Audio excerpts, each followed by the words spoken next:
The first question that I would like to ask Olga is a very straightforward one. It's actually the title of our of this event.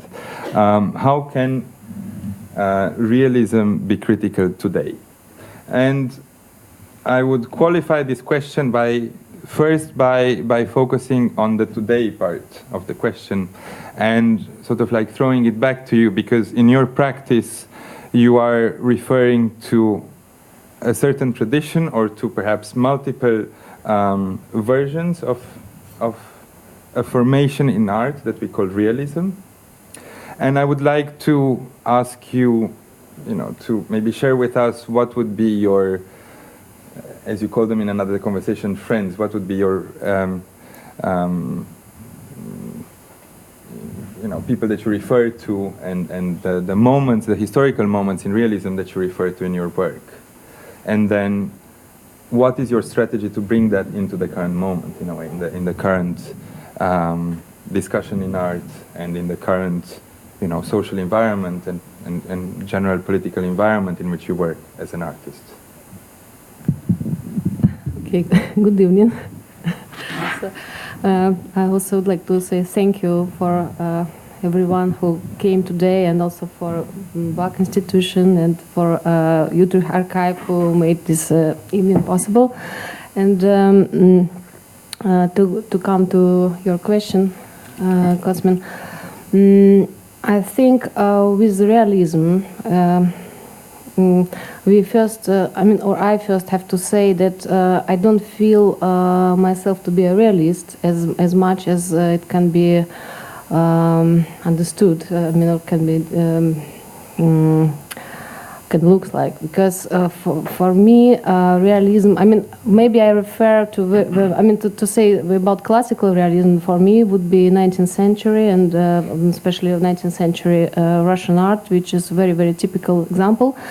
And the basic part of it is moral and very critical. And for me, it's not a question.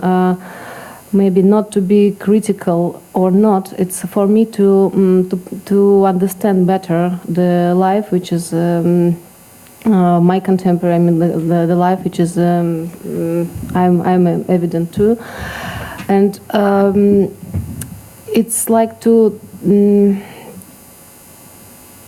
learn or to try to be attentive and to be interested and to be wonder. And for me is not based on a theory, because I think this movement in Russia, which is a best example of realism for me still, was based on a theory that classicism is over, and artists should go to the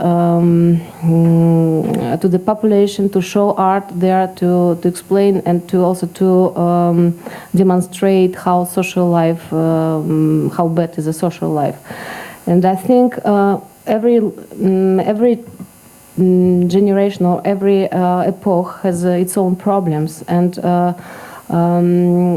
I'm not criticizing, but also I'm not ignoring the things which I appreciate also very much. It's like Baudelaire, who was saying that who we are to deny contemporary life. It is it's only life we have, and for me it's maybe more interesting to find spot of inspiration or spot of wonders. And I think for what I'm doing, it's like very often is based on the mistakes, visual or some strange coincidence. And basically I'm not planning my works. I don't have strong ideas for the projects. It's more like collecting things and to be quite passive. With this critical point, and this, if you can find poetry which you call realistic, then I think I can accept this realism as a mine theme. Because for me, very important is how I love the metaphors very much, and how they can explain life, how they through this interpretation, how you could understand it's much quicker, shorter, and deeper. So this what I can say for the moment.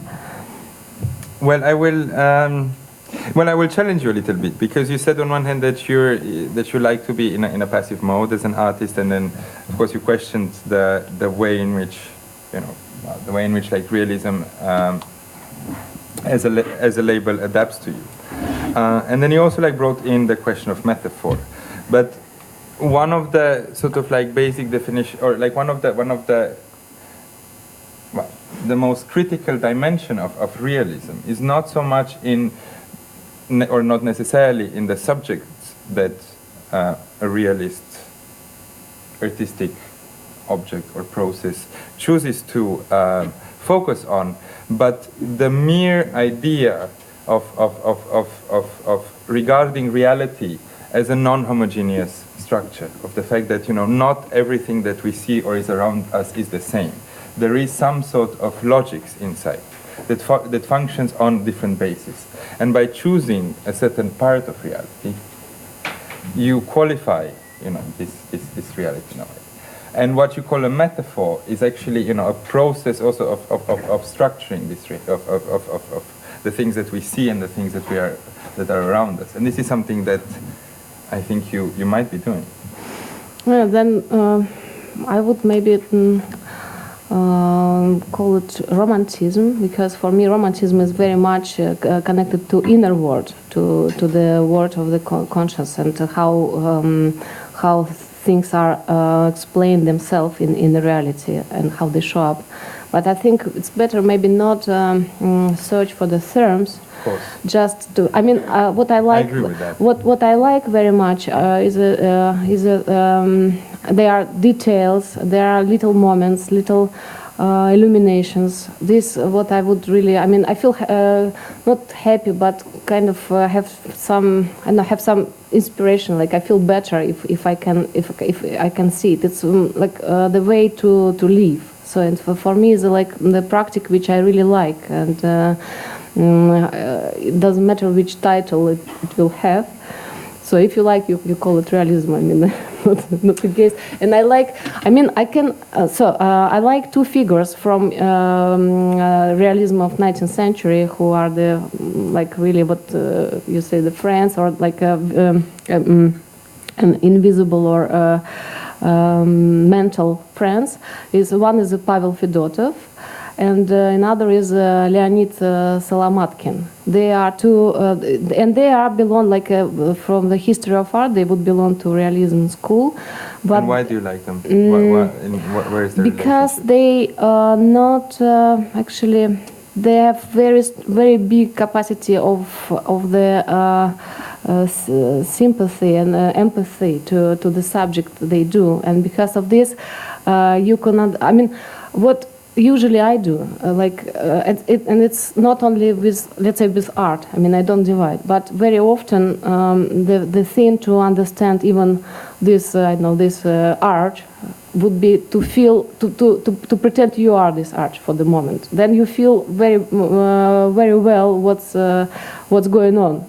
You can understand the architecture through this. And for example, with this book, which thank you very much, we produce in a collaboration, these clippings, there is a number of the stories, because today is just like a celebrating day for this book.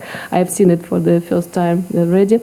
So, and in this book there are the stories and in the pictures, and there is one story which is very important. It's like I would say it's a key story for this book and for my activity as well. And it's a description, and it's in installation. It's a video subject, and we see women night gloves, and I took it and I show it upside down, so you see it's like a live figure, and the text is it's not a quotation. It's just I think I was telling. I was telling it by my words, but it's idea of Mikhail Chekhov, who was a great actor and also not how to call it, when you make piece in a theater. You make so not a theater maker. How the director in the theater.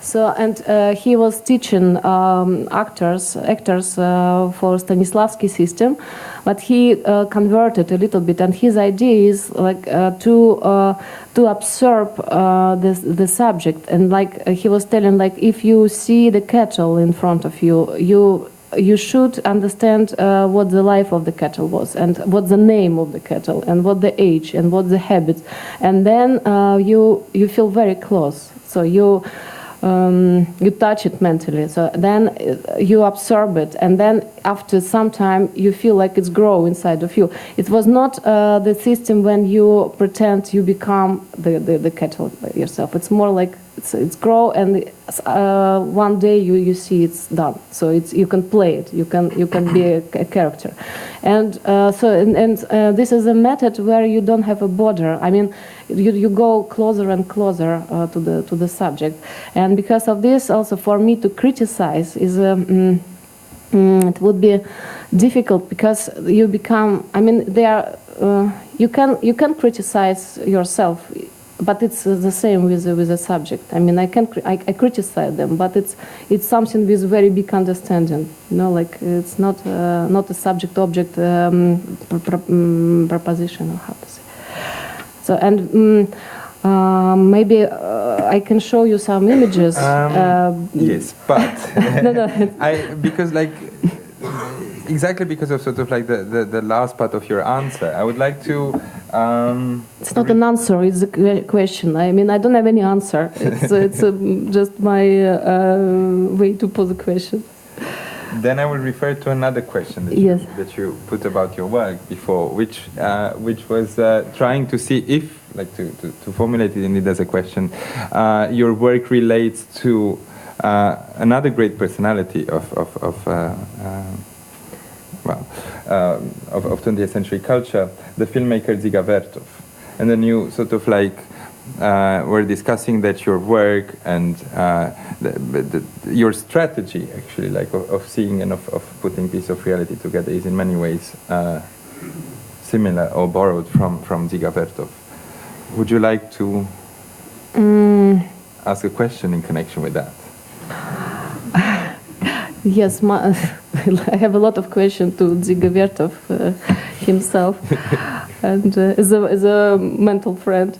But I would say my real hero would be Dovzhenko, because Dziga Vertov he's very interesting for me, and he was most interesting. There are texts he made in a time when he was not working. He was suppressed very much by the system, and second half of the life he didn't make much work, and he was thinking and he was writing, and it's sometimes very frustrating, but sometimes very deep text he made, and I like very much him as a person, and I mean as a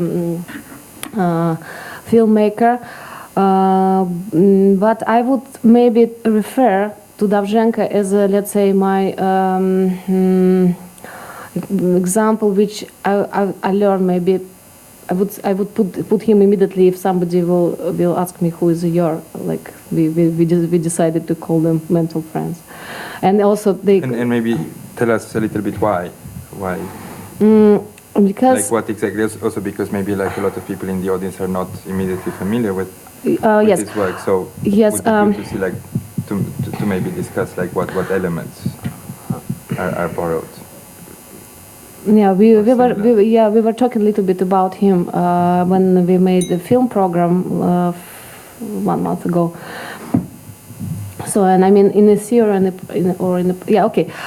he made a great film called has a title, The Earth, and in this film there are a few. I mean, you could divide it. It's very, very interesting by how he interpreted the social drama. It's for me still just one single example of the situation when people who are together and who has a relation to the truth, which is indivisible earth. They don't punish the murder because the biggest punishment is the earth didn't take him, didn't caress him, didn't like him, and this is only punishment.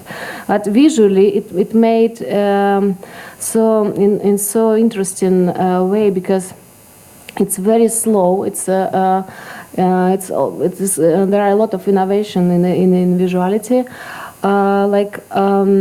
You see pictures which are made because Davzhenko, the things are happening in Ukraine, and Davzhenko is originally from Ukraine, and now he's a Ukrainian also filmmaker, you really feel like he loves the subject, and you see the earth which is breathing, and the earth become, but it doesn't make by animation. It's all made through the view of his mind. So. He make this also. It was very big innovation, elliptical montage when the things are connected not by the logic of the event, but by the inner meaning. So this is why I like him very much, and this is very beautiful black and white film, and also he put a lot of attention for some figures which are standing and doing nothing, and this is my favorite casting, always like favorite subject, because I also like to do it myself, just watch something, and so I'm always very intrigued what they do, what they think about, what could be the inner monologue or I don't know dialogue with the reality, and this always intrigued me so much. And I think with Davzhenko there are some. I mean, I'm not copying him and trying not to, but I like it. But I'd like to ask now a question also in relationship with the exhibition at BAC, because I think that a lot of people when they go in the exhibition from here, and also a lot of the reviews that were written on the show in the national press here cannot sort of necessarily go over seeing basically Russia in the exhibition, seeing a representation of Russia, of different elements there. But for me, it's much more striking in the exhibition, and of course in your entire practice, a certain focus on a way of seeing reality, a way of engaging with it, a certain way of dealing with life in general. And even if Russia is not just the accidental landscape, in which you work and on which this study is being applied, but there is a deeper, of course, level in which particular developments and particular situations in Russia inform your practice. However, there is this sort of universal component of your work. How do you feel about this conflict and how do you feel about this, status that is often, attached to your work? Right. Of, a representative of Russia par excellence. Yeah, for me, Russian language is very important because it's really help to understand things. And it's my native language, and I think. Because maybe this brings me the illusion that I understand things in Russia better. I would love to think about my activity that it's not only based on the local problems. Of course, the problems in Russia they are maybe more visible, more not so smoothly packed into society.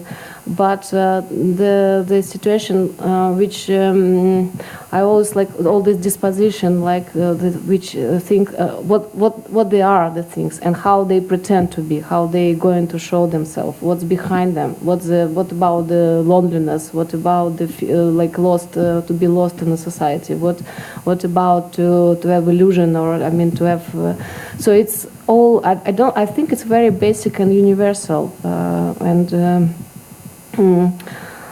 The challenge would be to work with another social material, and up till now. And why don't you do it, or why didn't you do it? When I was living in Holland in the Utrechts Academy, I think I wasn't ready for it, and also I was working with a project which are more direct to inner space, but not displayed so much with the real attributes, with the attribute of the reality. So I'm thinking to do, but you know the situation is that I never plan much, so it's maybe it's happened. You said today in a conversation that we had, and well, I am distorting a little bit the quote because it was in a very particular context, but I think it's still not a complete abuse. But you said that an artist has a bigger responsibility than a citizen. And it was indeed in a negative context, you know, about talking about a particular case, but you were referring to what, you know, an individual, you know, says to the world, how an individual positions him or herself to the world. And in that context, you make this distinction, and an artist has an even higher responsibility than a citizen. Yes, because it's not private. I mean, if you do the work, you enter social and public places, and you show it for. I mean, you can influence somebody. It's of course it's more because it's not your only very private and very innocent or not innocent, but still it doesn't belong to you only. I mean, if you show it, then it's but then it's also for everybody who explain something to other people, or not, I mean, or try to show. Yeah, it was. I remember the moment, but it was really against the statement that artists are like a different caste, different caste, which is cannot be guilty or cannot be judged as other people, and I don't agree with it. I think it's already artist has so many privilege, then even, I mean, to think about it, it's also quite, I mean, can be maybe more humbled. You wanted to show us some images, and then maybe we refer to the images or the film. What would you like to show? Yes, we can start with film, but I was thinking to talk about to be realistic or not, but where. Now I feel like I'm lost in my computer because I was okay. Then I start like this. Yeah, for example, this is a strange portrait of the people. So then, if you this was what okay, I will show you like this. I will show you works, of course, which are not in a show, and they are older. And this is this series has a title "Waiting to the Miracle," and they are all the heads or women in the heads. And I took these photographs on the street during 2001, the year 2001, and. Also, I did it because I feel like they really look like flowers, and once first one which I found it wasn't on the street, it was on a trolley bus in a traffic, and I was looking at it, and it was like two different materials go together. One was the frog on the window, like, you know, when it's warm it starts to leak, and another was this this needs, you know, like this needs. Yeah, they have very special needs, you know, with a lot of hairs, and it was like one. Picture, one caressing picture together, you know, like looks somehow very spring and also very protected by the circumstances, and it's become very very live image. And after I didn't take it because I didn't put it in this collection because it's a repetition. So because usually they are more isolated from the background. Just by visual things. And for example, this is series called Anabios Fisherman Plants. It's also from the year 2001, and this it's a series which consists from two types of the picture. Some of them are fishermen digging fish in the winter in the snow, and this is bushes covered by the kind of canvases, protected from the freezing and from the freeze, and they all.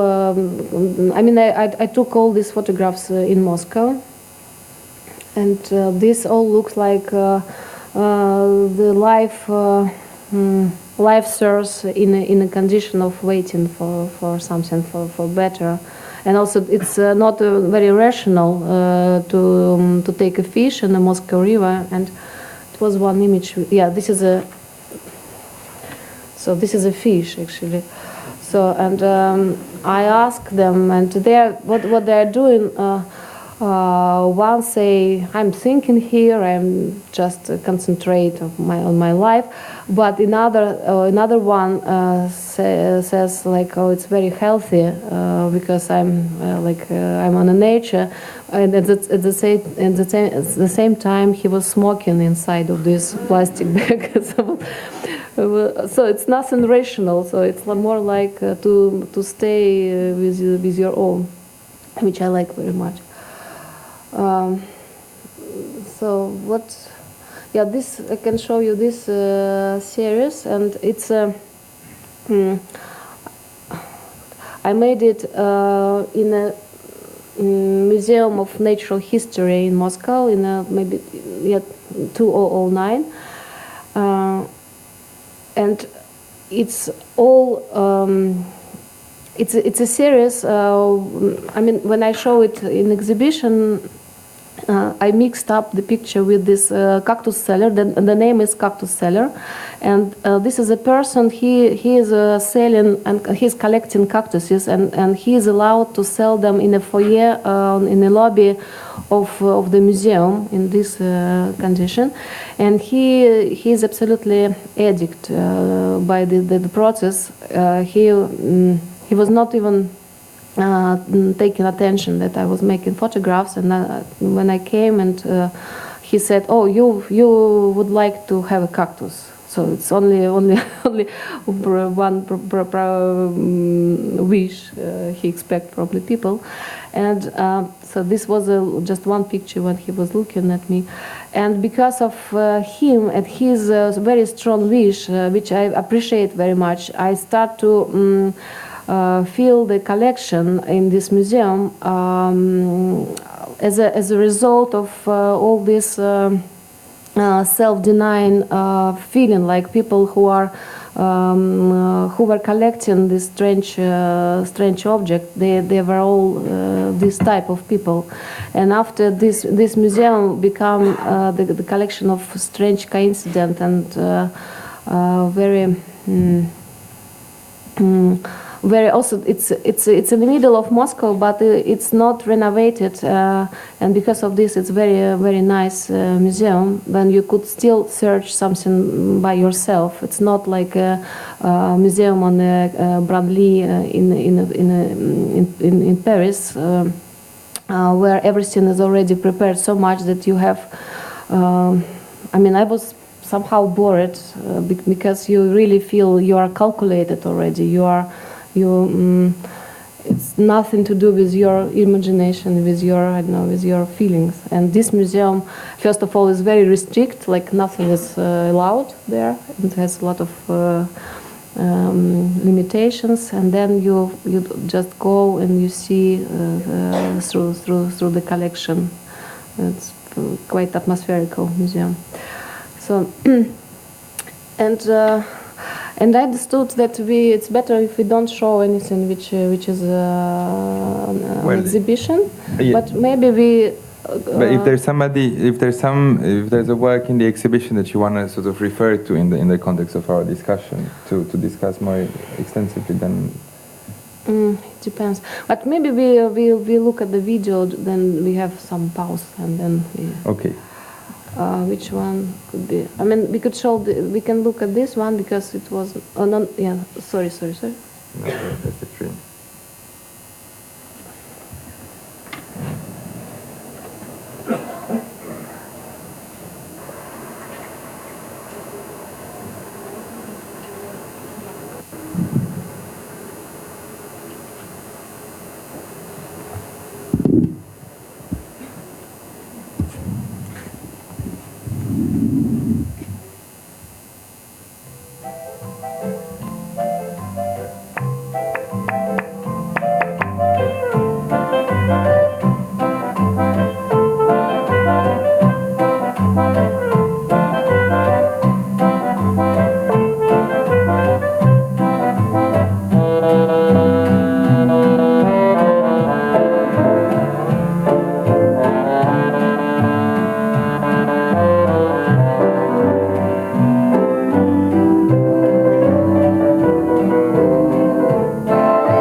Now, this morning we actually had a recorded interview, the two of us, as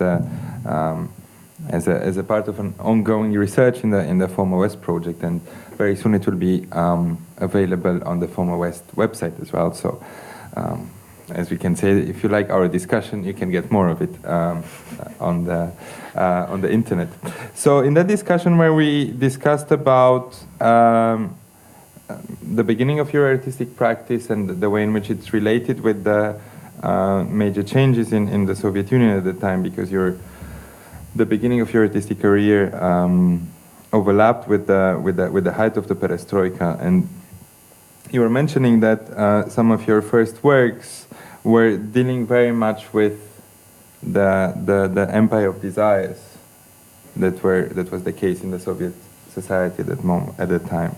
And of course, if we look at this video, there are two edges of the knife there, because on one hand there is this sort of like an economy of desire, and we know that this is desire and a certain kind of like fetishism are not completely innocent human feelings, but they're, as many questionable theories would also argue, they even played a role in the collapse of the Soviet system in the way it was handled, because of a particular way of handling the component of desires of humans. But then the second edge of the knife is, and now I refer to a question that actually like Flora posed early on when we did the tour with many of you here, which was about nostalgia.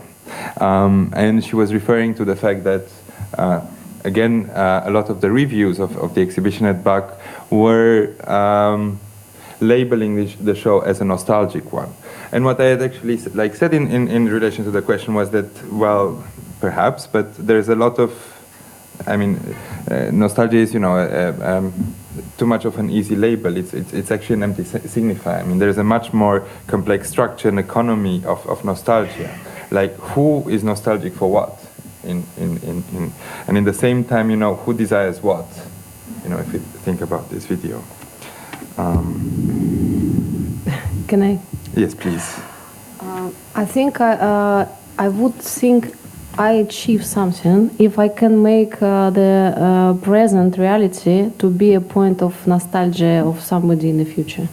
So if this could happen, then I will feel like something happened, something is done, because I think I don't work with nostalgia as a nostalgia about the past, but I think it's maybe nostalgia about the idealistic or ideal or utopial condition. And in this sense, I can agree with this word, because we maybe all have memory of the ideal world, and then we feel nostalgic of it, and also nostalgia about ourselves, which are like we but better, or just to miss something which is better inside of us.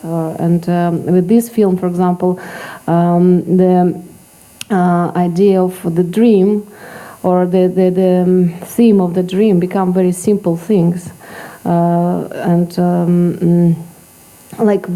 nothing is successful in this little sense. Like this present, it's not achieved, and the flying airplane is not flying. It's always falling down, but it doesn't make any bad sense. Like it's the most important that this guy, he's running together with this girl. And these people, they are trying to do something very awkward, but do something together, And this feeling, if they are gone, then. But for me is also not a method. But sometimes I feel things like imagine that they don't exist anymore, and then you feel immediately different to them, about them. So it's not a nostalgia about something real, but it's a nostalgia about ourselves or myself. And how about desire? And maybe it would be actually a little bit interesting to just revisit what we actually discussed in the interview about the particular moment of the late 80s and your work, and also because it is, as you said, that basically the beginning of your artistic. If we start from that far, we never. We start and we stop there. So we stop there. We stop there. Because we did. I mean, we did already the last 10 years. We did we do late 80s and we jumped the 90s.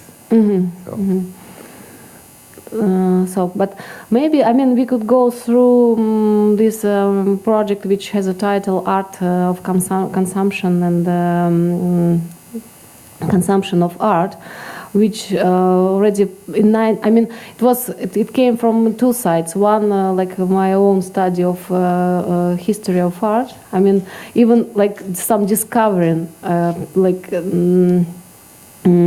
I made, and so it was a jump. It was quite big step from the paintings and from illustrating children books to more abstract things. So it's become sculpture of the cakes. But during this time, when I was searching the material and looking what this object are, I found. The book I was explaining you about, but I think you've seen the works as well, right? Yes. So it's a black and white culinary book, but I show you as a project some images.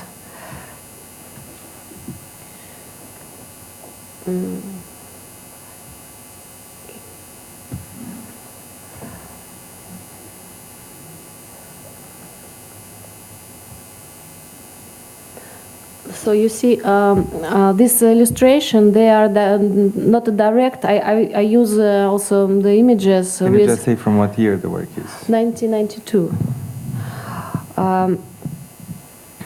So I'm basically they are illustration from this book. When I opened this book, I was really amazed by some contradictory which was in it, because it was a book about how to make a pastries or bread, but it was all black and white, and it has all this didactic, but also let's say Asian Bible images, like always no personality, no somebody who can be in front of you. It's just two hands from the top, and they were always doing like this. Is, for example, the big painting on that wall has a title Day and Night, and I'll show you different. So, and yeah, this is already a photograph, and all this, and the objects were made from the porcelain, but they all I was following the book instruction, and so this looks like the earth, and I was. Yeah, this is like creation of the water, for example. So they were very global, but at the same time they teach to person how to be creative, how to create your own word. So this I feel it's very important, and I think from this point it started. Maybe I'm quite interested in an activity which possible to call exercises. And so maybe it's not obvious, but for me it's a definite relation between this attitude and video work, which has a title 7 Exercise, and maybe we can look at it. So other 7 minutes. Yes.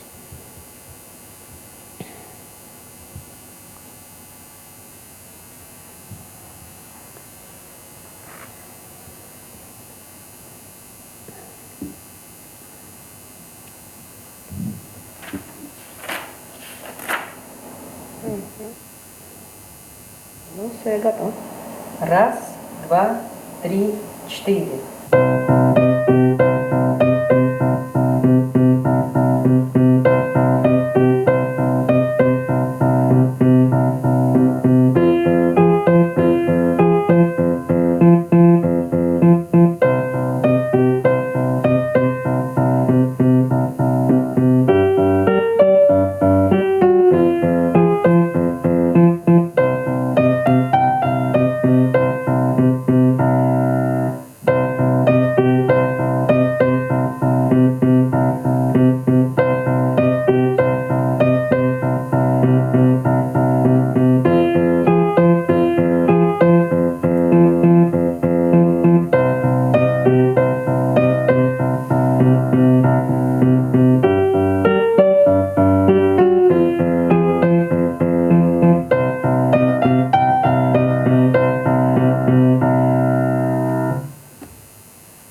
3, 4.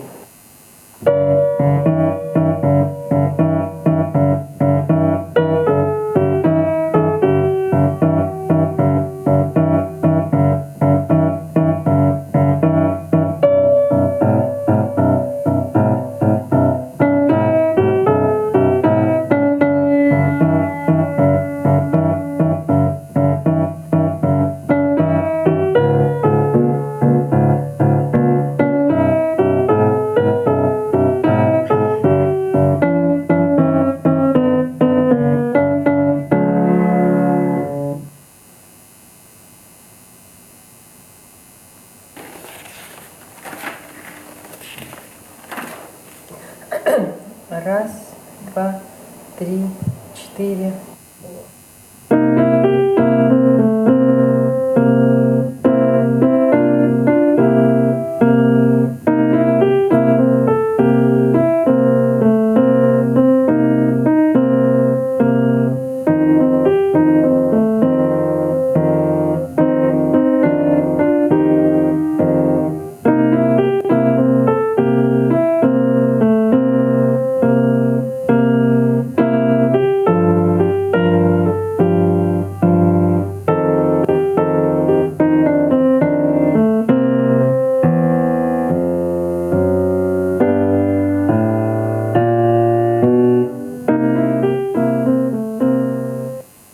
Два, три, 4.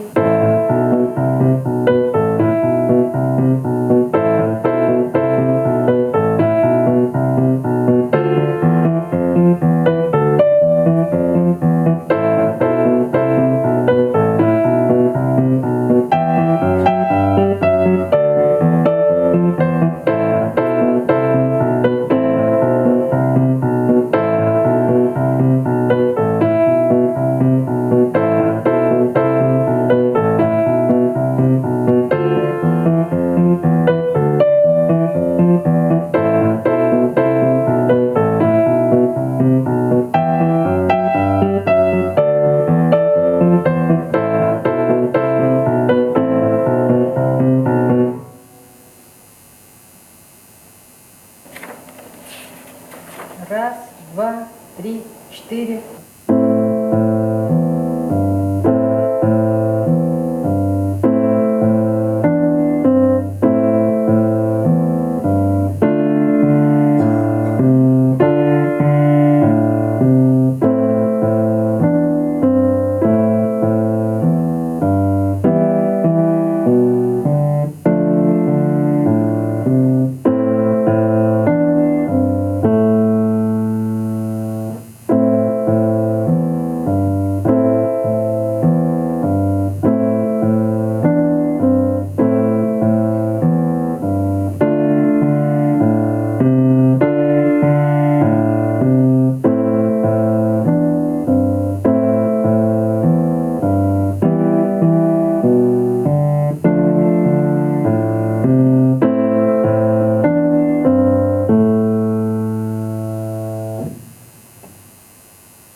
Раз, два, три, 4.